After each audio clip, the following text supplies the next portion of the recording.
تو ہمارے ہاں کچھ لوگ سمجھتے ہیں کہ سخاوت صرف رمضان میں ہی کرنی ہے، اور رمضان میں ثواب زیادہ ہے، ورنہ راشن ونڈن والے لوگ کو عیدوں بعد بھی بھوک لگ دیجئے، عید کے بعد بھی اسی طرح ہی غریب کے ساتھ پیٹ ہوتا ہے، لیکن توجہ نہیں کہ مہنگائی اور سختی کے اس دور میں اپنے مسلمان بھائیوں کا، عزیزوں کا، اہل محلہ کا ہاتھ بٹائیں، پیار کریں۔ علم کا لغوی معنی جاننے کے ہوتے ہیں۔ علم حاصل کیا جاتا ہے کسی چیز کی معرفت کو حاصل کرنے کے لیے۔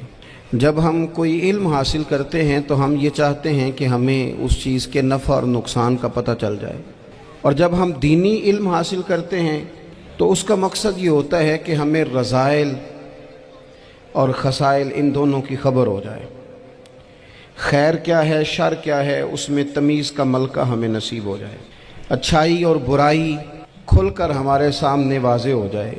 یہ مقصود ہوتا ہے علم سے۔ علم سے، تعلیم سے مقصد زیادہ باتیں کرنا نہیں ہوتا۔ ایک آدمی بہت زیادہ باتیں کرتا ہے تو شاید بڑا عالم ہے، ایک شخص بہت زیادہ گفتگو کرتا ہے تو اس کے پاس معلومات زیادہ، ایسا نہیں، بلکہ حضرت عبداللہ ابن مسعود رضی اللہ تعالیٰ عنہ سے جب کسی نے پوچھا تھا کہ بڑا عالم کون ہوتا ہے تو آپ فرمانے لگے جو رب سے زیادہ ڈرے وہ بڑا عالم ہے۔ اور دلیل انہوں نے یہ دی کہ اللہ کریم نے قرآن مجید میں فرمایا ہے کہ انما یخشی اللہ من عبادہ العلماء، اللہ کے بندوں میں سے جو عالم ہیں وہ رب سے ڈرتے ہیں۔ تو دینی تعلیم، اس کی معلومات حاصل کرنے کی کوشش کریں، صحیح کریں۔ قرآن مجید کی ایک آیہ کریمہ کا کچھ حصہ جو میں نے تلاوت کیا، اس میں اللہ کریم نے فرمایا اپنے محبوب سے، کہا وَقُلْ رَبِّ زِدْنِی عِلْمًا، اے محبوب آپ میری بارگاہ میں یہ دعا مانگیں، آپ یہ عرض کریں کہ اے رب میرے علم میں اضافہ کر دے، اے مالک میرے علم میں اضافہ کر دے۔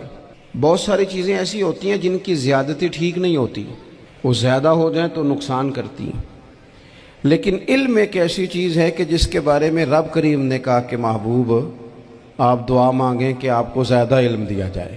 اور پھر علم ایک ایسی چیز ہے کہ کوئی بھی آدمی یہ دعویٰ نہ کرے کہ میں نے بڑا حاصل کر لیا ہے، میری اب تکمیل ہو گئی ہے، میں اب مکمل ہو گیا ہوں۔ جن کو اللہ نے غیب کے خزانوں کی کنجیاں دی ہیں نا، ان سے بھی رب کریم نے کہا ہے کہ محبوب آپ دعا کریں کہ مالک میرے علم میں اضافہ کر دے۔ تو جب وہاں تک یہ بات ہے تو پھر عام آدمی کو بھی چاہیے کہ وہ اپنی معلومات میں اضافے کا شوق پیدا کرے۔ اور تیسری بات یہ کہ جو حضور کے علم شریف پر بات کرتے ہیں وہ بھی اس آیت سے سیکھیں کہ حضور کا علم تو ہر روز رب اس میں اضافہ فرما رہا ہے، تو ہر روز اضافہ ہو رہا ہے، وَلَلْآخِرَةُ خَيْرٌ لَكَ مِنَ الْأُولَىٰ، ہر روز ترقی ہو رہی ہے حضور کے علم شریف کی بھی۔ تو ہمارے ہاں زیادہ تر لوگ بات اس لیے سیکھتے ہیں کہ میں کوئی کہیں سے مسئلہ سیکھوں گا پھر جا کے اپنی مسجد کے امام کو تنگ کروں گا کہ وہاں تو میں یہ سن کے آیا ہوں تو یہاں یہ کام کیوں نہیں ہوتا، میں کوئی بات سیکھوں گا تو پھر میں اس سے بحث کا دروازہ کھولوں گا۔ علم کا مطلب ہی اپنے آپ کو سنوارنا ہے، معلومات حاصل کرنے کا مطلب یہ کہ آپ کے عمل میں پختگی آئے، آپ کے کردار میں پختگی آئے، آپ نے جو سیکھا ہے آپ اس کے مطابق اپنے آپ کو ڈھالیں۔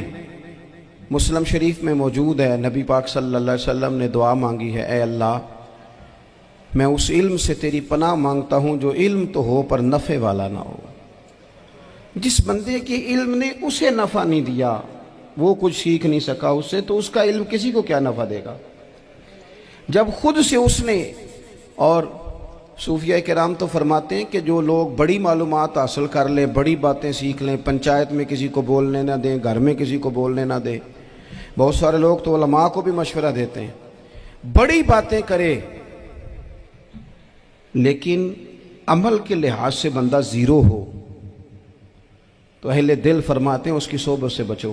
اسے بڑا پتہ ہے، بڑی باتیں آتی ہیں، بڑی باتیں کرتا ہے، لیکن گفتگو کی حد تک تو بہت بڑا ہے، عمل کے معاملے میں صفر ہے۔ بہت سارے لوگ مسجد کے حجرے میں میٹنگ ہو رہی ہوتی ہے اور وہ لمبی لمبی دلیلیں اور مشورے دے رہے ہوتے ہیں، نماز کا ٹائم آ جائے تو اٹھ کے چلے جاتے ہیں، کہتے ہیں میں اپنے محلے دی مسیتیں پڑھنی ہیں، کئیوں کو کام یاد آ جاتا ہے۔ فرمایا کہ شخص کے پاس معلومات بڑی ہوں لیکن عمل کے معاملے میں بندہ زیرو ہو تو اسے بچنا کیوں؟ اس لیے کہ اگر پڑھا لکھا آدمی بے عمل ہونا تو وہ اپنی بے عملی پر بھی دلیلیں پیش کرتا ہے. وہ کہتا ہے میں یہ کام نہیں کرتا تو یہ میرے پاس دلیل ہے. وہ تو بے عملی کو بھی مزین کر دے گا معاذ اللہ. تو دینی تعلیم ایک تو حاصل اس لیے کریں کہ ہم نے اپنے آپ کو سنوارنا ہے، اور دوسرا علم کا شوق طبیعت میں ہو. دیکھیں نا، اللہ کے حبیب صلی اللہ علیہ وسلم نے فرمایا ہے کہ جو علم کے رستے پہ چل پڑا وہ جنت کے رستے پہ چل پڑا ہے. جمعوں میں، محفلوں میں کانوں کے ذائقے کے لیے نہ آئیں، اس لیے آئیں کہ میرے علم میں، میرے عمل میں یہ کوئی اضافے کی بات بنے گی. میں کوئی نصیحت حاصل کروں گا تو میرے دل کا زنگ اترے گا. ہمارے ہاں یہاں لوگ مزے کے لیے آتے ہیں اور آج کل لوگ فوٹو کے لیے آتے ہیں. ان دو کاموں سے نکل کر خالص اصلاح کی نیت سے علم کا شوق. ہمارے ہاں تیزی سے ایک حرکت کی گئی، علماء کا وقار خراب کیا گیا اور لوگوں کو دینی علوم سے دور کیا گیا. اور اس میں بعض بیچارے واعظین اور خطباء نے بھی کردار ادا کیا جب جعلی پیر کی تعریفیں کھول کے کیں، اور اسے پتہ نہیں کہاں تک. یہ اسٹیج ہوتے ہیں نا، ان میں کوئی بندہ اچھا لگے بھی تو اس کے لیے دعا کرنی چاہیے، تعریفیں نہیں کرنی چاہیے. تعریفیں اس کا کوئی فائدہ نہیں ہے. اس بندے کو تو دعا کا فائدہ ہے. اگر آپ کو اچھا لگ رہا ہے تو اسے دعا دیں، اس سے زیادہ کچھ نہیں کریں. اور ہمارے ہاں جناب وہ نقیب محفل بیچارے کی شامت آ جاتی ہے اگر تعریفیں تھوڑی کرے تو کہتے ہیں انہوں تو نام ہی نہیں لینا ہوں. وہ بھائی اس کے نام لینے سے آپ کا قد اونچا ہوتا ہے. تو علم اور عالم، ان دونوں چیزوں سے قوم کو دور کیا گیا. دینی تعلیمات کا فقدان ہے. جو میٹرک تک لوگ 60-70 کتابیں پڑھ جاتے ہیں انہیں بھی قرآن پاک ٹھیک سے نہیں پڑھنا آتا. دور کیا گیا. آپ مجھے بتائیے، چلیں ایک مسجد ہی آپ دیکھ لیں، اس مسجد کے اندر اگر ایک طرف ایک عالم دین مشکاہ شریف کھول کے بیٹھے ہوں، حدیث پاک کا درس ہو رہا ہے، یا بہار شریعت کھول کے بیٹھے ہیں، فقہی مسائل بیان کیے، اور اسی مسجد میں ایک بابا دی جبہ پہن کے تگڑا سا بڑی سی پگڑی باندھ کے اور 500 دانے والی تسبیح لے کے بیٹھے ہیں. اب ایک بندہ اندر آتا ہے تو وہ کدھر جائے گا؟ عالم کی طرف کہ بابا جی کی طرف؟ وہ کیوں جا رہا ہے بھلا بابا جی کی طرف؟ وہ اس لیے کہ ہم نے اسے یہ بتایا ہی نہیں کہ جس طرح سبحان اللہ سبحان اللہ سبحان اللہ پڑھنا عبادت ہے نا، اسی طرح دارابا پڑھنا بھی عبادت ہے. اسے ہم نے بتایا نہیں کہ جب تک علم کے رستے میں رہنا بھی عبادت ہے. جب تک اسے یہ سمجھ نہیں نہ آئے گی کہ جس طرح وظائف کی کتاب پڑھنا عبادت ہے اسی طرح مشکاہ شریف پڑھنا بھی عبادت ہے. حدیث بخاری کا درس لینا بھی عبادت ہے. مسلم شریف کی احادیث پر اپنے اساتذہ سے بیٹھ کر دروس پانا بھی عبادت. جب تک یہ پورا مزاج